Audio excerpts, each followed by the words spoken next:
সুপ্রভাত বন্ধুরা, প্রতিদিনের মতো আজকে সকালেও একটু বেরিয়ে পড়েছি গুটি গুটি পায়ে হাঁটাচলা করার জন্য। তো কোথায় আর যাব, এই যে এসেছি তোমাদের পরিচিত জায়গা, যেখানকার ভিডিও তোমরা সবসময় দেখতে পাও, সেই যে শান্তিপীঠ মন্দির প্রাঙ্গণ। তো এইটা হলো মন্দির প্রাঙ্গণের আশেপাশের সৌন্দর্য।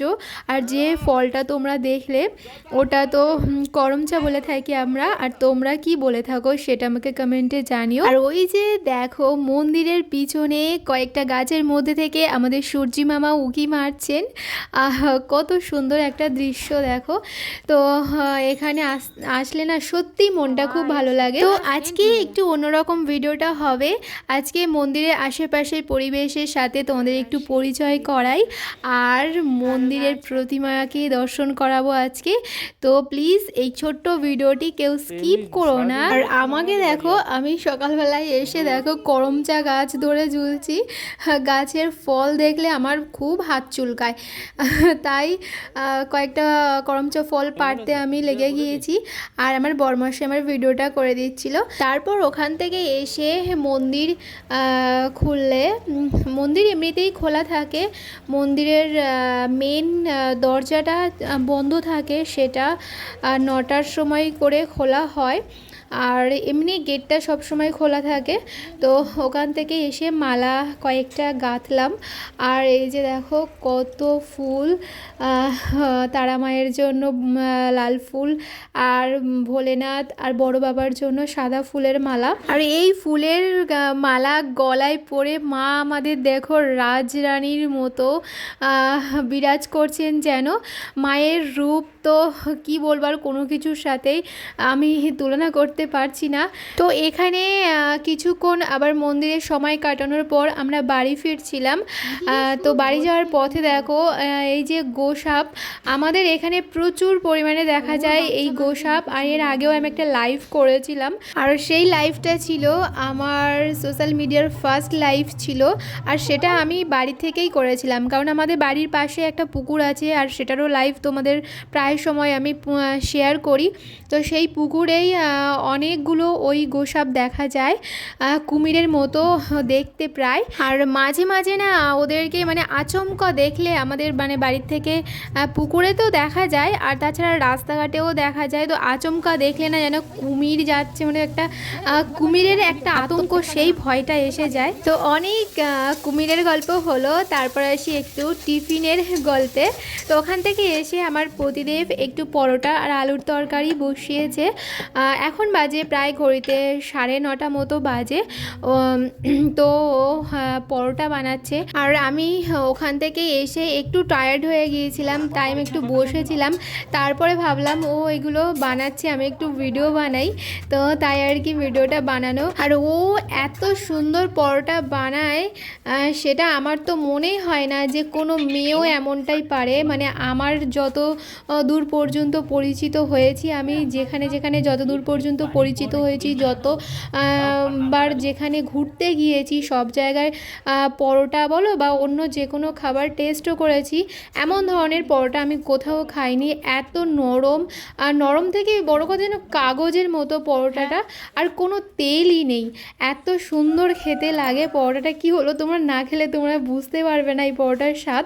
তো যাই হোক, টিফিনটা সেরে স্নান টান সেরে আমরা চলে আসলাম একটু আমাদের বাগানে। আর গরম পড়ার কারণে বাগানের সব ফলগুলো খুব একটা ফল নেই, কারণ এবছর গরমের জন্য সব গাছে ফল খুব একটা আসেনি, আর যা ধরেছে টুকিটাকি গরমের জন্য নষ্ট হয়ে যাচ্ছে।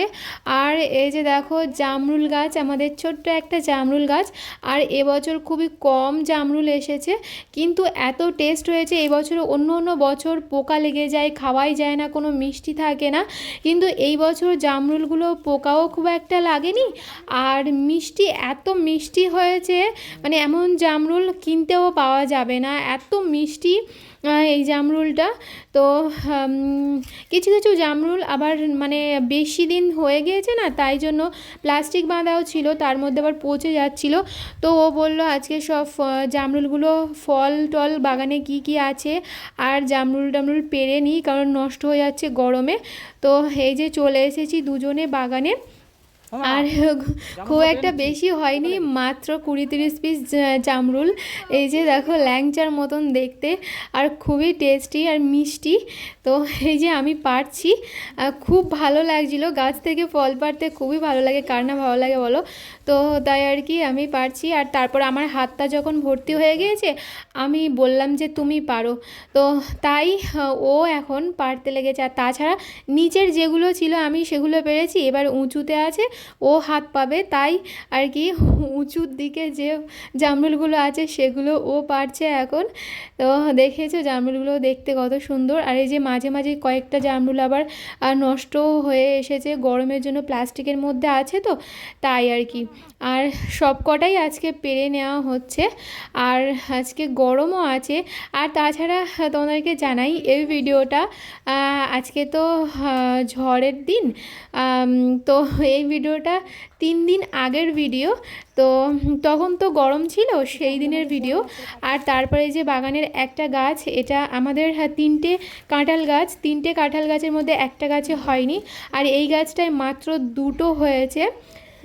আর ও আমাকে দেখাচ্ছে ওই গাছে আম ধরেছে, কারণ ওই গাছটার আম একটুখানি পাকলে বা একটু মাটিতে পড়ে গেলে, যদিও বা না পাকে, আমটা পেরে রাখলেও এমনিতে হালকা একটু পেকে গেলে খুব খেতে খুব মিষ্টি লাগে। তো ওই আমটার টেস্টই আলাদা, তাই ও খুশি হয়ে আমাকে দেখাচ্ছিল।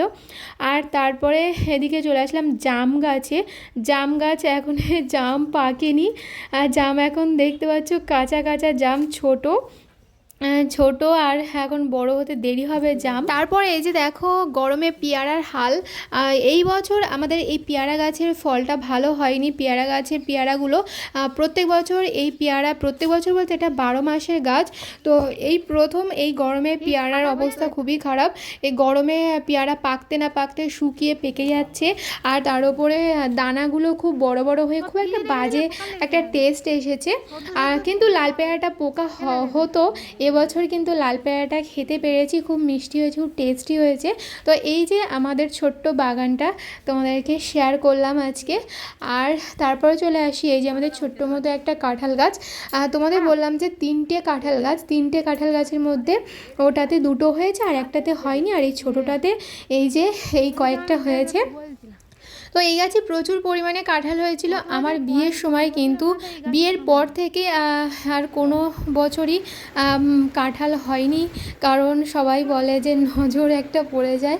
তো সেরকম কিছু একটা ঘটেছিল হয়তো গাছটার সাথে, কিন্তু এই বছরই গাছটাতে কাঁঠাল ভরে গিয়েছে, দেখলে তোমরা। তো তারপর ওখান থেকে চলে আসলাম আমাদের বাড়িতে এসে এই যে দেখো জামরুলগুলোর থেকে প্লাস্টিক খুলে এই যে জামরুলগুলো দেখতে কত সুন্দর, যেমন দেখতে তেমন টেস্টও আছে। তো জামরুলগুলো প্লাস্টিক থেকে খুলে ধুয়ে এই যে কেটে প্রথমে কি হলো, আমাদের ভোলেনাথকে দেওয়া হলো। এই যে ঠাকুরের থালায় দেওয়া হয়েছে। তো আমাদের 2টো বাড়িতেই ঠাকুর সারা হয়, ওই বাড়িতেও ঠাকুর আছে, আবার এই বাড়িতেও ঠাকুর আছে। তো এটা আমার পার্লারে জাস্ট ছোট্ট করে একটু পুজো দেওয়া হয় পার্লারে, আর ওই বাড়িতে একটু ছোট্ট মন্দির আছে, ছোট্ট বলতে একটু ঠাকুর ঘর মতো একটা জায়গায়, মেন ঠাকুর ঘর আমাদের এখনও হয়নি। তো এই যে দেখো লাল পেয়ারাটা কেটে তোমাদের দেখানো হচ্ছে। এই পেয়ারার টেস্ট কিন্তু খুব বেশি আর খুবই উপকারী। এই যে সাদা পেয়ারার থেকে লাল পেয়ারাটা খুবই উপকারী। আর এই পেয়ারা তোমাদের যদি কারোর থাকে তোমাদের বাড়িতে, তোমরা আমাকে কমেন্টে জানিও। আর এই পেয়ারা যারা যারা খেয়েছো তারাও জানিও। কিন্তু তার মধ্যে দেখো একটা পেয়ারা পোকা এসেছে, 2টো পেয়ারা পাড়া হয়েছিল, তার মধ্যে একটা পোকা আর একটা ভালো পেয়ারা। তো এই যে কাটা হচ্ছে পেয়ারাটা, কিন্তু এই যে সবুজ পেয়ারার একদমই টেস্ট নেই, খুবই বাজে খেতে হয়েছে। তো এই লাল পেয়ারা সম্পর্কে আমাকে জানিও তোমরা, তোমাদের বাড়িতে যদি কারোর থেকে থাকে। তো আজকে ব্লগটা এই পর্যন্তই শেষ করছি। এই যে দুপুরবেলা ছাদে টিপ টিপ বৃষ্টি পড়ছে, আমার ব্লগটা